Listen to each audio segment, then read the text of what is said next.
All right, let's talk about inflation. We're going to challenge a big assumption most of us have. What if those rising prices you see everywhere aren't the real story? Let's dig in and find out what's actually happening to your money. And this is the core idea. We see inflation as the price of gas or groceries going up, but those are just symptoms. The real story isn't about the price tags changing, it's about the actual value of the money in your wallet going down. Exactly. So, what does it really mean for your savings, for your salary, for your future, if the very value of a dollar is constantly changing? That is the big question we're going to unpack. Okay, to get to the truth here, we've got to look past what we can call the inflation illusion. That common but really incomplete way most of us think about this powerful economic force. And look, it's an easy mistake to make, right? We see the numbers on our receipts getting bigger and bigger. But just focusing on prices is kind of like thinking a fever is just about feeling hot.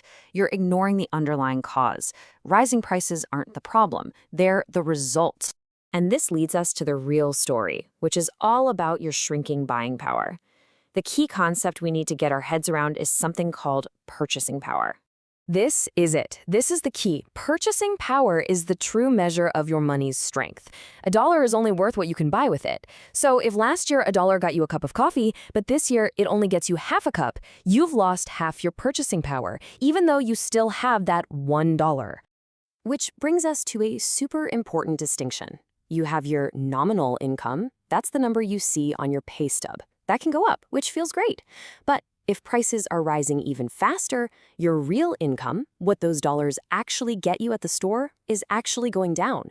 You might be earning more, but you can afford less. The source material we're looking at calls this a silent erosion. I think that's perfect. It's not some big, sudden crash. It's not a loud event. It's this slow, quiet, steady wearing away of your financial foundation that's happening every single day. Okay, so if everyone's purchasing power is eroding, does that mean we're all in the same boat? Well, not at all. This erosion actually creates a hidden and, frankly, a massive shift of wealth in our society. That's right. This silent force, it isn't neutral. It actively picks sides. And depending on your financial situation, this constant loss of value can either work for you or it can work against you. So the big question is, who wins and who loses? So here's how it shakes out. If you're a saver and you've got cash sitting in a low-interest account, you're losing.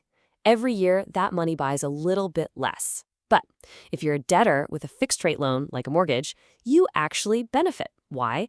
Because you get to pay that loan back years from now with money that is worth less than the money you borrowed. The real value of your debt literally shrinks. Now, this brings up a huge question. I mean, if inflation hurts savers and creates all this instability, why on earth do governments and central banks seem to tolerate it? Well, the answer is that for them, it's often seen as a feature of the system, not a bug. See, the goal is almost never zero inflation. In fact, most central banks are actively aiming for a target around 2%. They're not trying to stop it, they're trying to control it. And the reason for that comes down to one of the biggest forces in the entire global economy, debt.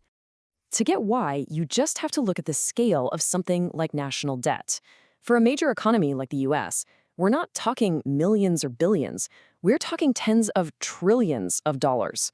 When a government owes that much money, paying it back is a monumental task. And this is where inflation becomes a very useful tool. It's just like with your mortgage. Inflation erodes the real value of that government debt over time. The number of dollars they owe might stay the same, but the value, the purchasing power of those dollars goes down. And that makes that massive mountain of debt so much more manageable to pay off year after year. So here's the bottom line. A steady, predictable level of inflation lets governments slowly and silently reduce their debt burden. And they can do it without having to make wildly unpopular decisions like raising taxes or making dramatic budget cuts. For them, financial stability often matters a lot more than getting to zero inflation. Okay, so let's pull all these threads together. Once you stop seeing inflation as just prices going up and you start seeing it for what it is, this silent force that's constantly affecting value, the whole economic world starts to look a little different. So what are the big things to take away from this? Well, first, start thinking in terms of purchasing power, not just prices. Second, understand that this force is creating a constant transfer of wealth from savers to debtors. And third, remember that for the people in charge, a world with zero inflation isn't really the main goal. And that brings us to our final and I think most powerful idea. Inflation isn't just some random economic noise. No way. It is a fundamental structural force. It's like the current in a river, and it's always pulling on your finances, whether you realize it's there or not. So that leaves us with this final question. Knowing that your money is basically designed to slowly lose its value, the challenge isn't if you should adapt, but how. How are you going to navigate this silent force so that it starts working with you instead of against you?